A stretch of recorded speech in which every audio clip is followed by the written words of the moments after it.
Hello, it's Adam in the Newscast studio. And it's Chris in the Newscast studio. Faisal also in the Newscast studio. And please welcome back Jane Corbin from Panorama. Hello. Hello. How was it making a half-hour documentary programme, which is like a serious bit of work, but the story's just unfolding around you? And of course, your Panorama about the Iran war is on iPlayer right now. Well, we waited a bit before we started filming for that very reason, because we knew if we started immediately in 3 days' time, it would be outdated. And I think we just about got there. It escalated enormously, obviously, in that first week. And I'm glad that you found it useful and interesting. And I hope people will watch it on iPlayer. It's extraordinary to put something like that together in a week in which so much happens. Obviously in Israel, in Iran, of course, most of all, in America, and in all the Gulf nations. It was extraordinary, really. And trying to pack it into a half-hour programme isn't that easy. Well, let's see how we can do on this episode of Newscast. Faisal, as we're recording on Thursday evening, it feels today in the UK, or maybe actually around the world, this felt like the day that the consequences of the war came home to roost, really. Yeah, economically and in the markets. We did have a big spike right at the beginning on the first day, but I think what we got overnight was the sense of escalation. Markets had been sort of treading water, holding pattern. It was almost like a 50-50 split between this is all going to go away relatively quickly. By that, I mean within weeks. And this is going to be the worst case scenario. So we saw this exchange of fire with some of the most important energy facilities in the world. And it was pretty clear that with those on fire, that this was the escalation that was much feared. And you're suddenly like, well, the probability of this worst case scenario is now much, much higher. Where does this end? And so we saw an impact on markets, and extraordinary overnight impact in markets with oil prices and gas prices shooting up. And Jane, just to be clear, the reason this was so important is, and the events that led up to all of this turmoil on the markets was Israel striking the natural gas field in the Persian Gulf, that half of which is in Iranian territory, and then Iran retaliating by hitting Qatar, which is basically the world's largest producer of liquefied natural gas.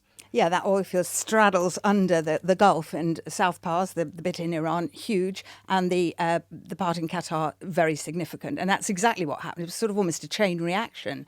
And Israel bombed Iran. Iran retaliated by bombing the gas facilities in Qatar. And Qatar is a real linchpin in the Gulf and in what's happened in this war, because it's kind of been an intermediary between all sides in the past. It's got the biggest American air base in the Gulf. It hosted the talks between Hamas and Israel. And in fact, for many years, Hamas had its headquarters in Qatar. It has had good relations with Iran. It's kind of managed to sort of keep everybody in play. So hitting Qatar was obviously for President Trump, was a bridge too far, and he reacted accordingly. And we can talk about his tweet in a second. But Faisal, I just wanted to rewind a little bit. And you were talking about the worst case scenario. Just explain what that worst case scenario is and why it's the worst. Well, if we go back 6 months, maybe even 3 months, if you would have told me that the Straits of Hormuz would be blocked, and obviously that's the reference to that sort of small bit between Oman, the peninsula in Oman and Iran, where it's sort of navigable 10-15 miles, and you were seeing missiles flying over the Gulf in either direction aimed at capital cities and oil and energy installations, I would say that is the worst case scenario. But essentially, we would be looking at record oil and gas prices. We'd be looking at a supply issue that would primarily impact on Asia, but then because Asia would then seek to sort of back up their supplies by buying in global markets, would then have a cascading effect on Europe and then the Americas.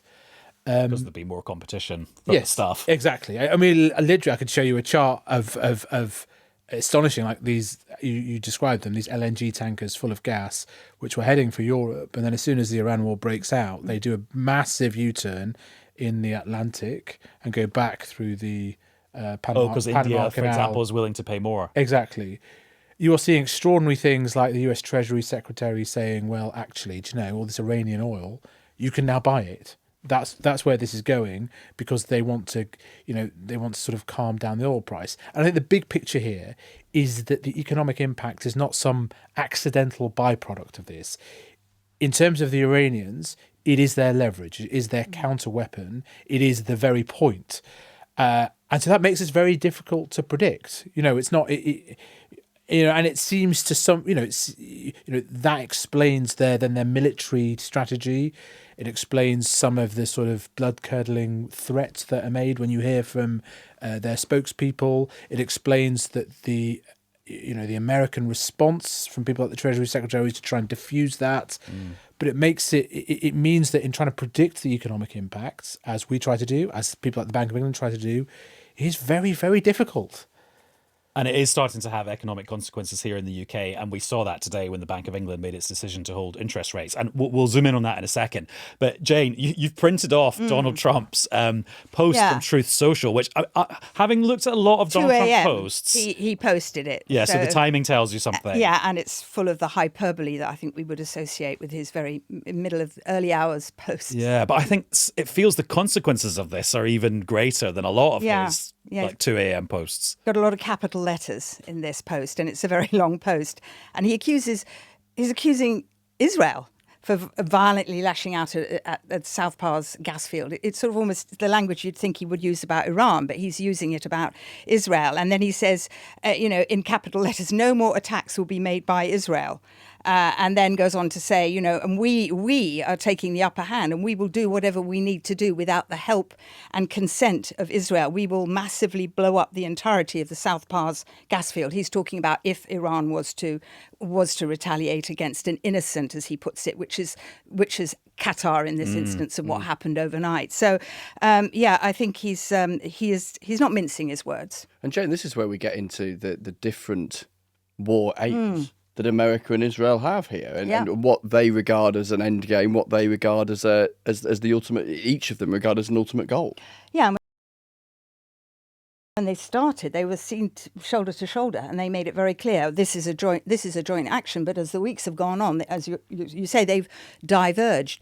And I think for President Trump and for Pete Hegseth, the Secretary of Defense, Secretary of War, as he calls himself, it was about essentially degrading the Navy, the Iranian Navy, degrading the missile production facilities, getting rid of the threat of the nuclear program. This is what it was about: hitting their forces. They did talk about regime change, but that very quickly fell down the American agenda. In the meantime, Israel has made it clearer that they are going for regime change. And that is what the Prime Minister Benjamin Netanyahu has dreamed of for a long time. And in Trump, some would say, found a willing partner. And they are... The briefing that's coming out of Israel, and there's been some interesting stuff in the last hour or two that I've seen, is that they are managing to degrade the Islamic Republican Guard. They are managing to strike at the heart of the regime, they claim. And they are also claiming that and we know that they have killed not only the supreme leader and possibly injured his son, the successor, but they have also killed the Ali Larijani, who took over as the head of the Security Council in Tehran. So they are going for the regime figureheads. They are trying to undermine the regime through the Islamic Republican Guard, through hitting them, and also through hitting the Basij militia, who are responsible for putting down and crushing the protests. And all of this is Israel's attempt to encourage the people of Iran to rise up and to take over their own government. It has to be said, so far without much success, but the Israelis are claiming that the IRGC, the Islamic Republican Guard, are degraded, and they're saying that they can't communicate with each other. The command and control is being lost, and they're also saying that some of them are refusing to turn up for duty, which is sometimes the first crack in the edifice. But of course, this is what Israel says, and it needs to be checked. And I think it will become clear in the next week or two, so I don't think it's going to end quickly, where we're headed with this. And if there is an impact on that regime structure, which there hasn't been so far. But then, of course, tens of millions of Iranians have to listen to Benjamin Netanyahu tonight, pick up the signals that it's safe for them to then go out into the streets to take their country. And that's quite a big ask. And at what point do they do that? At what point do they judge it's safe to go out when anything like that that's happened in the past has been met with brutal repression, and we believe even tens of thousands of deaths. We don't even know. It's very, very, very difficult for them. I mean, Israeli. Do they ever do that? Do they have done it in the past? There was a Green Revolution in 2009 when I was in Iran. Again, after a disputed election, a large number of people died. We know that in the January protests, large Sure, numbers but I mean, did. do they ever do that to the point where it No, touches the regime? I think that's the problem, Yeah. because with the regime, sort of Hydra-headed, as it's been called, with so many people, layers prepared to stand up and to take over when the people above them are killed, it is very hard to know when such a regime that's created on so many levels, at what point does it fail? At what point is the pressure there? But it is significant, I think, that they managed to kill the leader of the besieged militia, because they are the people who go out on the streets and suppress these protests. And I don't know what signal that's sending to the people of Iran. How are they still firing missiles? I mean, Yeah. obviously there was the claim that Yes. everything had been destroyed. Yeah. But that there's now claims that they've hit an F-35. I don't know if know. that's true or not. And there's But they're claims- clearly firing a lot of missiles from somewhere. They are. Where would that be if they've got total air superiority, the Americans and the Israelis? Well, the Israelis are claiming they have 85% of the defences are taken out in Iran. right, okay. They are claiming that tonight. They're also claiming that they have hit the production facilities for the missiles, not just the missiles. They are claiming that it's degraded to the point of being ineffective. This is the latest out of Israel. But as you say, we've heard that before, haven't we? We've heard that from Pete Hegseth, that the missile productions are degraded and the strikes are deep into the heartland of Iran, and they are.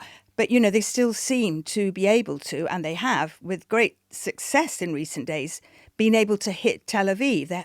Those missile batteries haven't been able to take all the missiles out, and they have been falling, and people have been injured and killed in Israel. Yeah.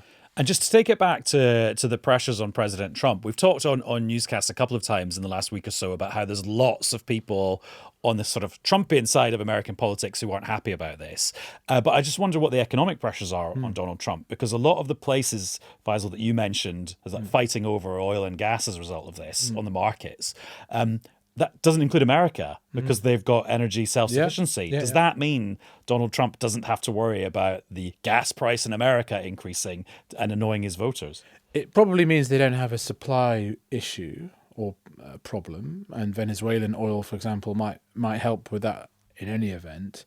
But the prices are largely set in global markets, and they've already filtered through to the ordinary American forecourt, to a Trump supporter, I don't know, filling up his SUV, not the ones that have bought electric cars, but maybe there's fewer of them. And it's very visible. It has an impact. And listen, I don't know, I've seen some of the polls and I've seen some of the filming that our colleagues have done out in the States, and it is highly noticeable. And I think probably if it was a universally expected and popular war, people would wear that, right? But you question when you combine that then with the promise that he made, which is no more of these wars, that these were part of elite liberal kind of thinking and mindsets. And, there are tweets, there always are tweets, aren't there, going back a few years, where he kind of decried precisely this sort of war with Iran. Then that is sketchy. And the timing here is very interesting, because if this continues, and we can discuss what the potential timeframes are now. Obviously, the markets indicated that they now think this will last a few weeks, maybe a couple of months. It starts to bleed into July, August, and doesn't go away. Then you're obviously in the time frame for the midterms.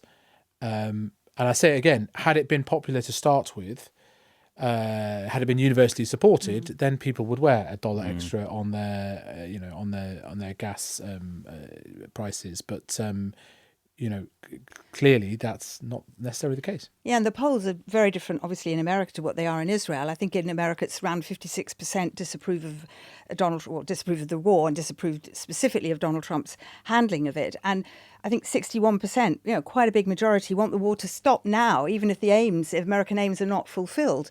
But in Israel, people may not necessarily be supporting Benjamin Netanyahu. His ratings haven't gone up, but there is a healthy majority for continuing the war, because I think increasingly, and particularly after the Hamas attacks and the strikes on that Israel did on Iran last year on the nuclear front, I think people do feel or do agree with the Prime Minister and the majority of them that, Iran poses what's called an existential threat, to Israel's very existence. So you've got two very different sets of polls there driving those two leaders, no doubt. And if we then talk about British public opinion, Keir Starmer clearly feels he's on the right side of it. Yeah, I mean, I think from Keir Starmer's perspective, and there haven't been many moments he's had like this, if you think of the kind of Venn diagrams of politics, here you have someone who was an opponent of the Iraq War, who reveres international law, and most interpretations of international law, but not all, raise some eyebrows around America and Israel's initial intervention. Then you have the gut feeling of most in the Parliamentary Labour Party, which is broadly in line with the Prime Minister's instinct. And then you have public opinion, which is also broadly in line. Now, there was some polling the other day by YouGov for Sky News that suggested that when you then ask how people interpret the Prime Minister's own decisions around the war, it is a bit more negative, which I think just reflects the negativity around Keir Starmer's polling, even though his decisions do line up, broadly speaking, with the thrust of British public opinion. But then overlapping with Faisal's observations about the economic element of this conflict and the consequence it has, and therefore the decisions that politicians then take, I think is fascinating. You see the Prime Minister saying at the beginning of this week, acknowledging publicly the central truth, which he doesn't know how long it's going to go on for, and therefore what the consequences are. A big moment this week for the Chancellor, Rachel Reeves, giving what's known as the Mays Lecture and acknowledging, of course, the economic elephant in the room, which is exactly the same question. How long does this go on for, and with what consequence?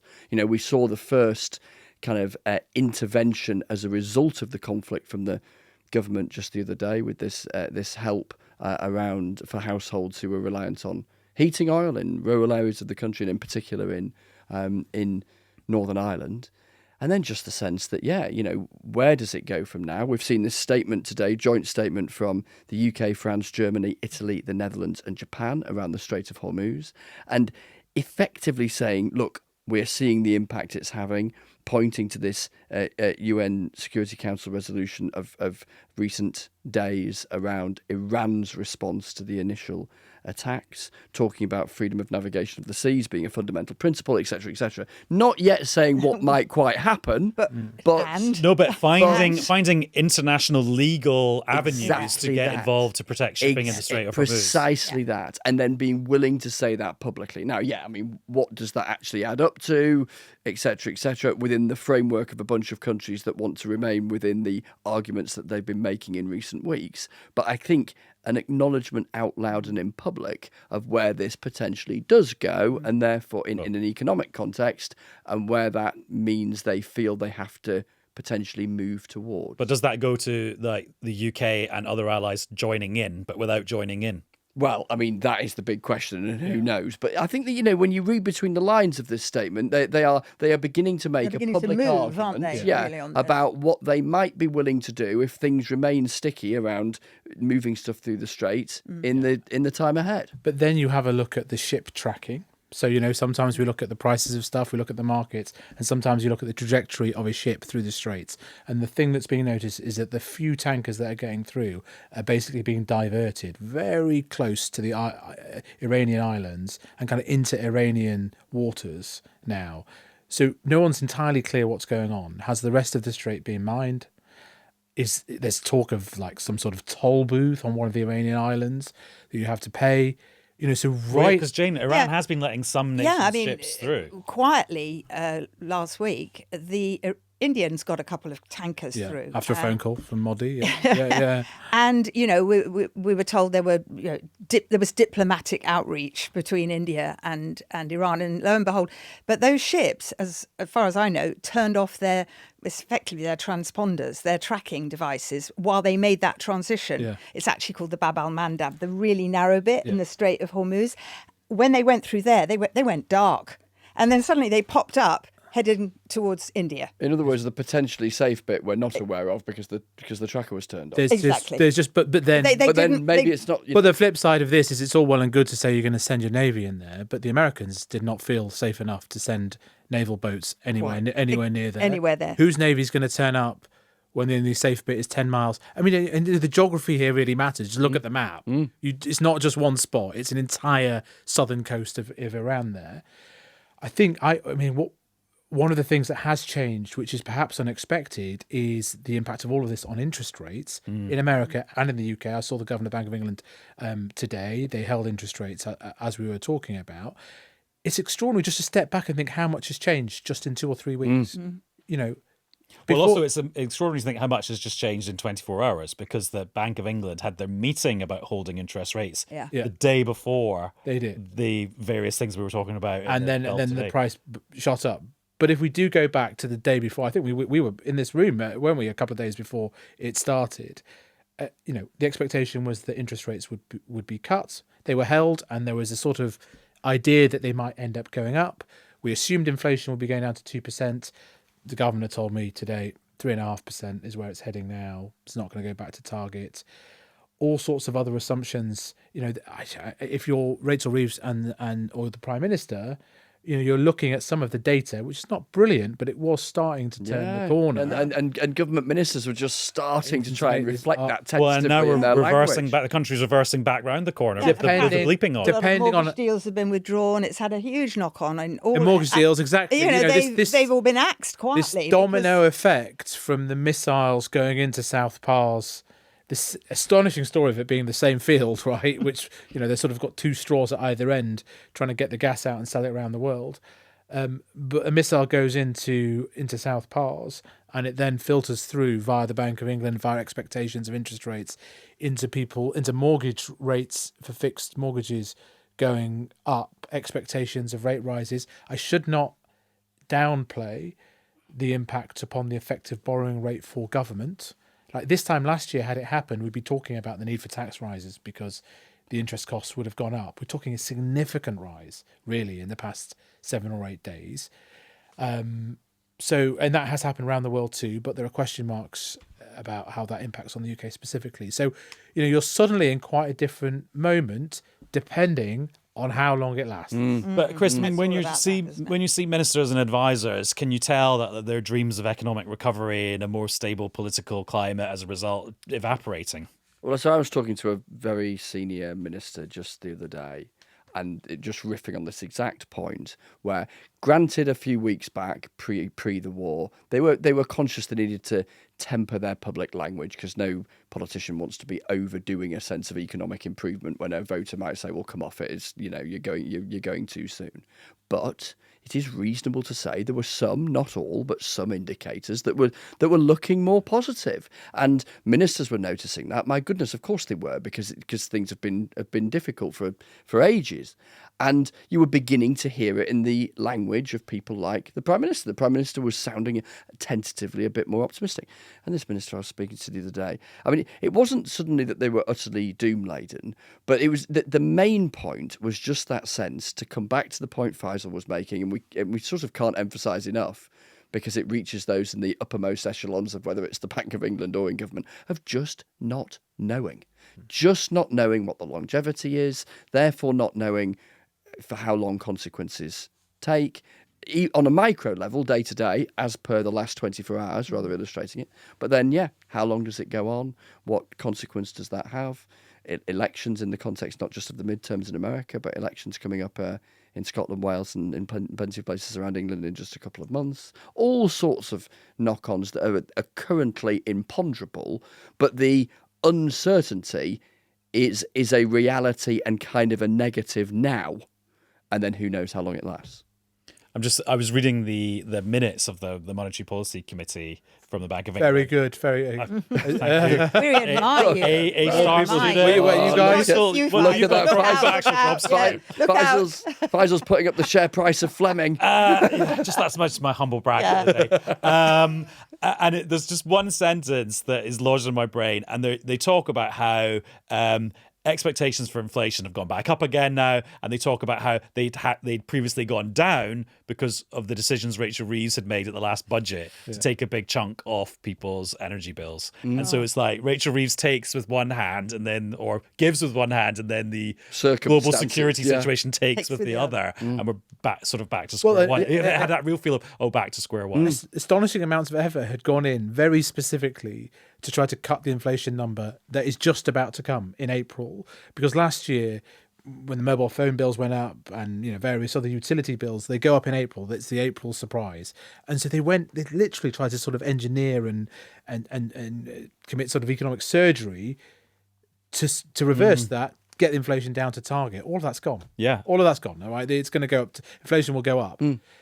But as I say, and it's interesting why they're all, and including the Bank of England governor now, talking about some sort of pathway to de-escalation, which I think... That's it, isn't it? Well, in their dreams, I think they hope, even if there isn't an agreed de-escalation, the Americans somehow persuade the Israelis to say it's mission accomplished. And then I think, is it the Europeans go in and persuade the Iranians to unblock the Strait? Well, first of all, they've got to do what we've been talking about today. They've got to de-escalate the attacks on, energy supplies. Right. I mean, that's the first thing that has to happen, and that's what that was the other thing in that statement. And that's what the Trump tweet was about. And the Israelis have rather feistily said, we did it with the coordination of America, but then they let it be known that we're not going to do it again. So I think they've been pulled up short, and Iran, I mean, which we have to, whatever's degrading of their assets we're told is happening, they are still very bullish. The foreign minister has said that there will be zero restraint if Iranian infrastructure is struck again. And he's sort of echoing the kind of language we hear from the Pentagon. He's saying, we've only employed a fraction of our power. Now, I think we have to think that is, maybe hot air and propaganda, but the Iranians show no signs of buckling. So first of all, stop the attacks, de-escalate the attacks on the energy installations and locations, and then find a way out of this, find a way, as you say, to get Israel to acknowledge its war aims have been completed. Trump will do something similar, and they will attempt to back out of it. But again, we still have that big difference of aim between Israel and America. And sorry. Well, do you think the Gulf nations? I mean, obviously, one of the important shows here is whether the Gulf nations join in. They've been fairly restrained. Do they?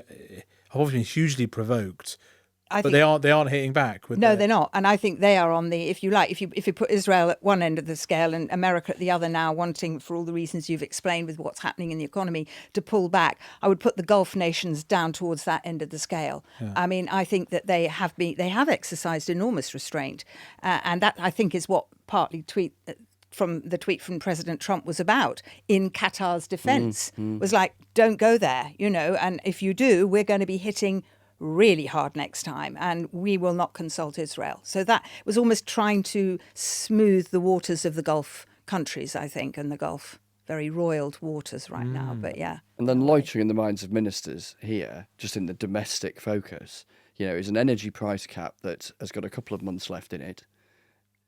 All of this uncertainty around timelines.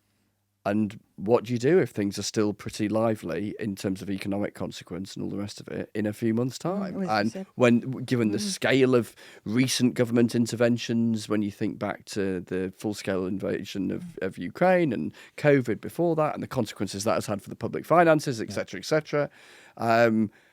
Whoa, blimey. And so, of course, the repeated thing you hear from the Prime Minister and others is de-escalation, because that might be eventually some sort of path to this easing. But what if it isn't? Right, and that's all we've got time for in this episode of Newscast. Jane, thank you very much. Thank you. Faisal, thanks to you too. Thanks. And Chris, good to catch up. Thank you. And we'll be back with another episode of Newscast very soon. Bye-bye.